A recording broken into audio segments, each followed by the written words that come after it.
Good, happy Monday morning, March 9, 2020. I'm Riley King, and welcome to the Riley King Newscast, right here on the Riley King Network. We have a lot of news to get to this Monday morning, so let's begin. First up, 2 new coronavirus cases bring total in New Hampshire to 4. 150 people being monitored. 3 of the 4 cases are related. Let's take a listen to that video from WMUR News 9, Tim Callery.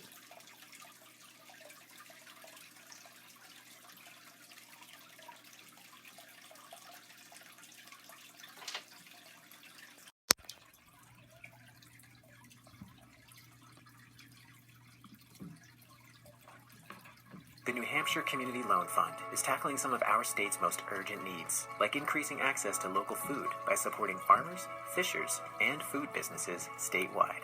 Your donation to the Capital Impact Challenge can have a profound impact. Give today. The New Hampshire Department of Health and Human Services announces 2 new presumptive positive cases of COVID-19 in the Granite State. These individuals are either travel-related or we can trace their exposure back to another person. One is a man from Rockingham County who recently returned home from Italy. The other, a man from Grafton County who is believed to have contracted the virus through contact he had with a person during services at the Hope Bible Fellowship Church in West Lebanon on March 1st. The person that the man had contact with later tested positive for COVID-19, becoming the second person in the state to be diagnosed. The church service was just before they had developed symptoms and had not been identified for testing at that point. The results still need official confirmation by the CDC. We are actively conducting investigations on both individuals, but both individuals are currently isolated at home, as are their close household contacts, and they do not currently pose a risk to public health. The 3 Grafton County cases are all related. At this point, HHS says it has not identified broader community transmission. We do not want our communities to panic. We want them to feel like they can go about their everyday activities, but do want to stress that people have increased or heightened awareness to the situation and take precautions to prevent transmission. And HHS says it has the ability to recommend cancellation of public events, but right now it is not taking that step based on current information. Reporting in Concord, I'm Tim Callery, WMUR News 9. Okay, and there you go on that video and that report. New Hampshire DHHS, about 150 test kits left currently to test for COVID-19. 40 to 50 of 200 supplies already used. Let's take a listen to that video from WMUR News 9, Cherise LeClaire.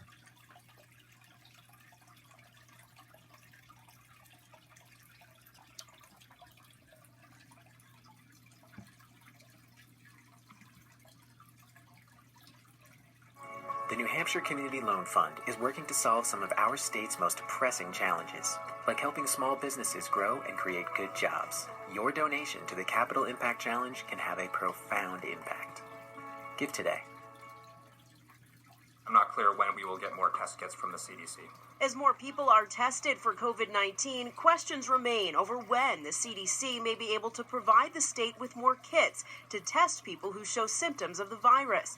State epidemiologist Dr. Benjamin Chan says the CDC and Federal Health and Human Services is working to increase capacity in local and state labs. Testing capacity is expanding through normal medical routes as our reference laboratories and even hospitals around the country work to bring on testing for COVID-19, so we expect capacity to only increase in the coming days. Department of Health and Human Services officials today emphasizing that testing and investigating illnesses is a part of their daily role, even before COVID-19 was in the picture. We conduct over 8,000 investigations for all types of infectious diseases in the state that are reportable to us, and so this is the bread and butter of public health. As part of their investigations, when a person is first identified as potentially having the virus, first we collect clinical information from the healthcare provider. We collect the details of their symptoms, when their onset of illness was. We then would go to the individual and ask them about what their potential exposure was to this virus. We want to know if they are a traveler, if they came into contact with a potential case. They then notify anyone who may have had close contact with that person. If they're unable to notify individuals, they move to a public notice, like they've done in the case with the Grafton County Church. Okay, and there you go on that video and that report.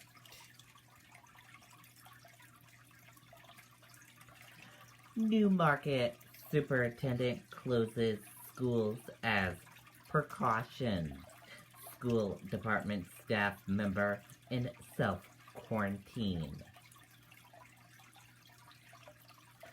The superintendent of schools in Newmarket has made a last-minute announcement that schools will be closed today.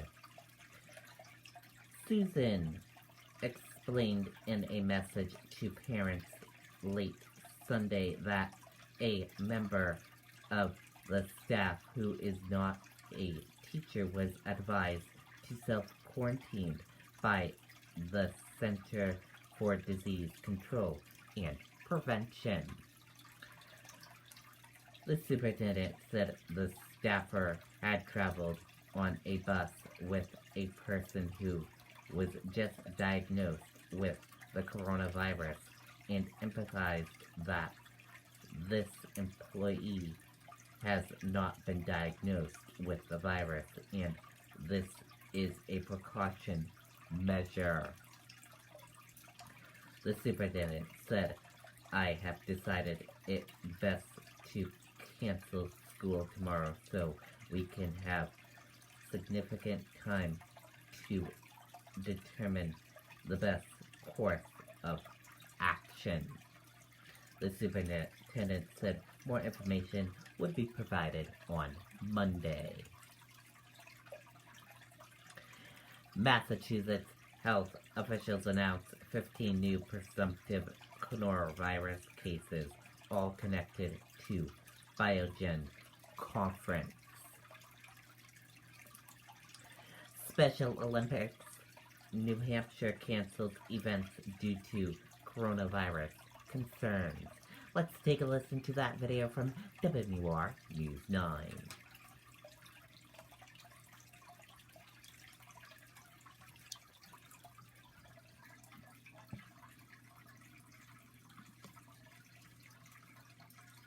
The New Hampshire Community Loan Fund is tackling some of the Granite State's most urgent needs, like affordable housing for our state's working families, seniors, and young people. Your donation to the Capital Impact Challenge can have a profound impact. Give today. And concerns over COVID-19 continue to impact events, including here in New Hampshire. Special Olympics of New Hampshire announcing today it is canceling 3 upcoming events out of an abundance of caution. The basketball assessments on March 14th and 15th, the state basketball tournament on March 28th, and the Greater Manchester Area Swim Meet on April 4th. Leaders say while it is disappointing for their athletes, health is their top priority. Okay, and there you go on video and that report. Man dead after fire in Fitzwilliam home. Let's take a listen to that video from WMUR News 9, Tim Callery.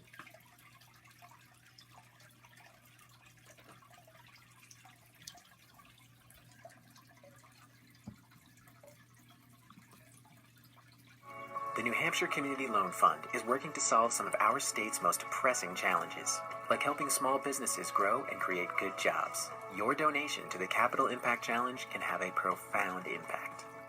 Give today. You can see here behind me, there was a massive response to this fire.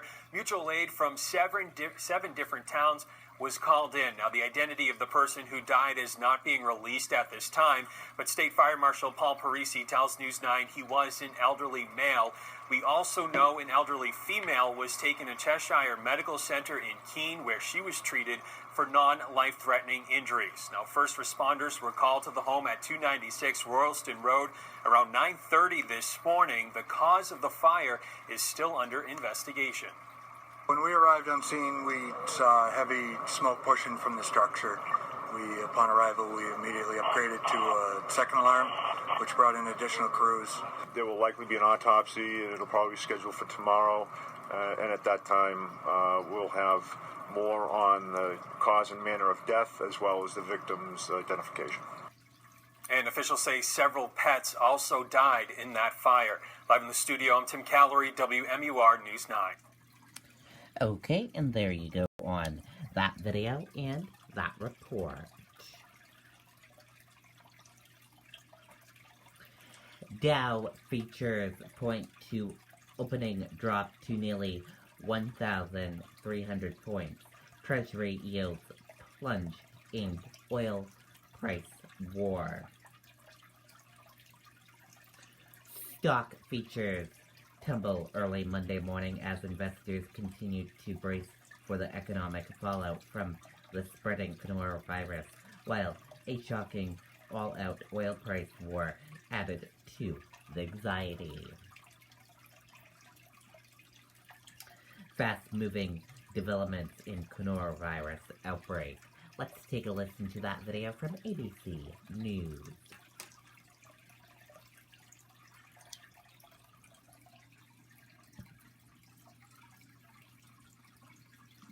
The fast-moving developments in the coronavirus outbreak. A short time ago, 2 more deaths announced, and the State Department issuing an extraordinary travel warning. This as the virus continues its march across the country.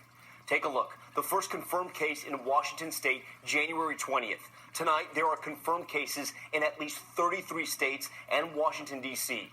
2 more states added just today. More than 500 people sickened now, including this patient arriving at a hospital in Nebraska. The death toll rising to at least 21. The 2 newest deaths were residents at that nursing care center in Washington State. And tonight, that cruise ship forced to circle off the coast of California is now set to dock in Oakland tomorrow as the U.S. State Department warns Americans against boarding cruise ships. Here in New York, news about that lawyer in critical condition, his wife breaking her silence. And as the virus spreads across the country, some local leaders are sending an SOS to the Trump administration. We have several reports, and we begin with ABC's Stephanie Ramos outside that hospital where the New York lawyer is being treated. Tonight, chilling images of officials in hazmat suits rushing a woman infected with the coronavirus to a Nebraska hospital in a special biocontainment unit. The coronavirus death toll rising to at least 21 nationwide after 2 more residents died at the nursing home that is now at the center of the outbreak in Washington State. 16 Life Care Center residents have died, and 3 nursing homes in the state now dealing with the virus. We have found this to be troubling and volatile, unpredictable. Oregon now joining 8 other states declaring states of emergencies. New York reporting at least 105 cases, including an Uber driver. At least 82 cases confirmed just north of New York City, many of them linked to this man. Lawrence Garbuz, the 50-year-old lawyer, is in critical condition tonight. Garbuz's wife saying in a statement, "I and my family remain very hopeful of his full recovery. He is a tenacious person in all aspects of his life, and I know he will come out of this strong." States under pressure to deal with the growing crisis, turning to the federal government for help, but getting inconsistent messages from the president and his team on testing and protocol. Don't tell us things that are not true. The CDC has been slow in allowing states and other commercial laboratories to test. A Republican governor also expressing his concern. Has the president been perfect in his communication? I would say he hasn't communicated the way I would, and the way I might like him to. But I think the rest of the team has been doing a pretty good job. Today, the president tweeting, "We have a perfectly coordinated and fine-tuned plan at the White House for our attack on the coronavirus." But when George asked a member of the president's own task force, Dr. Ben Carson, to explain the federal government's responsibility, he appeared to add to the confusion. I think it's time for people to really indulge themselves in learning about how viruses are spread, and to take advantage of that knowledge in determining what their daily activities are going to be. I'm confused by the message you're sending right now, Dr. Carson. I have to say, you seem to be putting all the responsibility back on individuals, saying that they should be thinking for themselves. I'm trying to ask you what, in the view of the government experts right now, what broader measures need to be taken?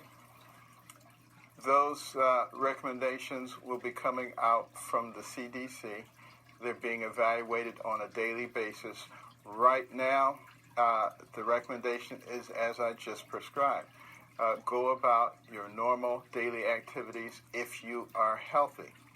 All right, Stephanie Ramos joins us now live. And Stephanie, we heard about the recent deaths and outbreaks inside of nursing homes in Washington state. And tonight, here in New York, the governor taking drastic action to protect people in nursing homes. That's exactly right, Tom. New York State now has restricted access to nursing homes. Governor Cuomo adding outside visitors will not be allowed inside nursing homes in the New Rochelle area. That's where the lawyer who's been being treated here lives. The governor also says people should work from home if they can. Tom. All right, Stephanie Ramos leading us off tonight. Stephanie, thank you. Hi, everyone. Okay, and there you go on that video and that report. And that does it for this morning edition of the Riley King Newscast, right here on the Riley King Network. I hope you all have a great rest of your day, and I'll see you back here later on today for another newscast. And I'll have a news report coming up in a little bit. Goodbye, everyone.